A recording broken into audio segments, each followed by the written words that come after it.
In today's episode, I'm going to continue to talk about water, how it has memory, and it's connected with intuition and our body. Welcome back to the 8th Level Podcast. I'm Lourdes, and today we're going to explore something that is both simple and incredibly powerful, and it can help you ground yourself with water. If you've listened to my previous episodes like Full Moon Water, Intuition and Emotion, or episode 167, Water and Emotions, you'll recognize this part of an ongoing theme. I see these episodes as a gentle mini-series. Not lessons, not instructions, but reflections on how water meets us emotionally, spiritually, and physically. Water has always been a teacher, quiet, patient, responsive. And recently, I completed a class called The Healing Powers of Water, and it was taught by Demian Hay of Magic Vibrations Healing. What I appreciated most about this experience wasn't learning something radically new. It was the reminder of something very old. Water responds to relationship, to presence, to attention, to the state of the person interacting with it. That understanding shows up across all cultures, spiritual traditions, and even modern research. Long before we had scientific language for the nervous system, people knew that how you approach water matters. Across indigenous cultures, shamanic practices, temples, monasteries, and healing wells, water has always been treated with reverence. Some traditions use prayer, some use symbols, some use structured ceremony, sound, movement, or sacred timing. These practices are meaningful within their lineages and passed down through generations. I honor them all deeply.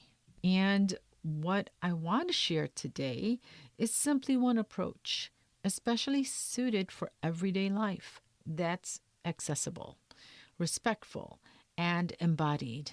A way of working with water that doesn't require preparation or performance, but still carries intention and integrity. I've spoken before about the idea that water holds memory.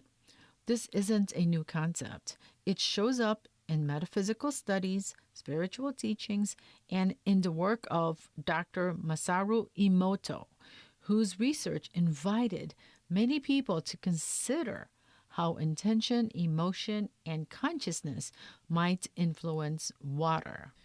You don't have to interpret that literally or symbolically for it to be meaningful.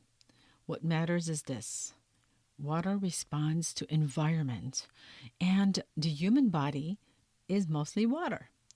So when we slow down, breathe, and bring awareness into the moment, something shifts, not because we force it, but because we allow it.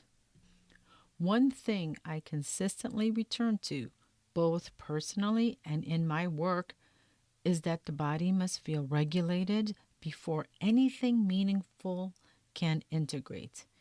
You can say all the right words, but if your nervous system is rushed, tensed, or distracted, the body doesn't receive.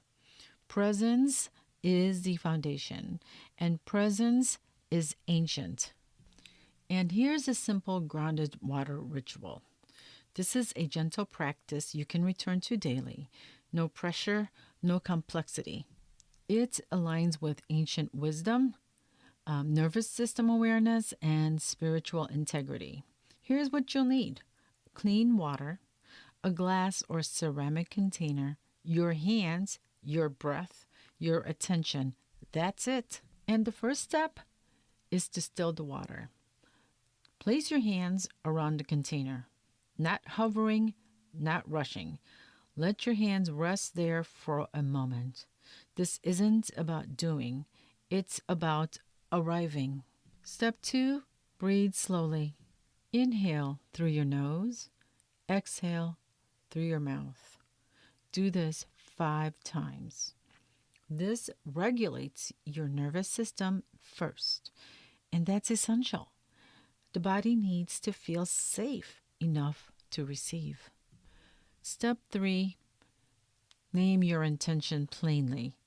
You don't need to elaborate language here, just something honest and grounded like, may this water support clarity, balance, and ease in my body. Say it once or twice. Not a chant, but a statement of relationship. And the next step, number 4, is optional. However, I do this, and it's because you want water movement. So, step 4, if it feels natural, gently swirl the water clockwise 3 times. You can use your finger, you can use a spoon or a stirring stick, and you want to create a vortex. So when you're stirring the water, you want to make sure you create a little vortex. And because movement matters. As we all know, when water just sits there, it becomes stagnant. And water that is live is like rivers flowing, the lake's always moving, and the ocean tides are always moving. So you want to move your water. The body understands motion in a way the mind sometimes does not. This small action helps integrate intention physically. And step 5, drink with attention. No phone, no multitasking, just drink. Let your body receive hydration with awareness. That's the practice.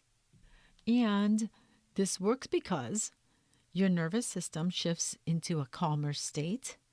Your body receives water while regulated, meaning is integrated naturally, not imposed. You're not trying to make something happen. You're allowing the connection. And friends, this simple practice doesn't replace ceremonial work, shamanic traditions, or metaphysical study. It complements them. It's something you can return to an ordinary day, between tasks, before recording, and after an emotional moment, without needing anything extra. And sometimes that's where the deepest work happens. As this water mini-series continues to unfold, my intention isn't to convince, it's to invite reflection. Water teaches through experience, not explanation. So if this practice supports you, keep it. If it doesn't, release it. That too is wisdom. And thank you for spending this time with me. Take care of your body, take care of your nervous system, and drink your water with presence. I'll continue this conversation in future episodes. Thanks for joining today. Bye for now. I hope that you enjoyed this podcast, and please share this episode with your friends. Please subscribe, rate, and review this episode. Thanks for listening.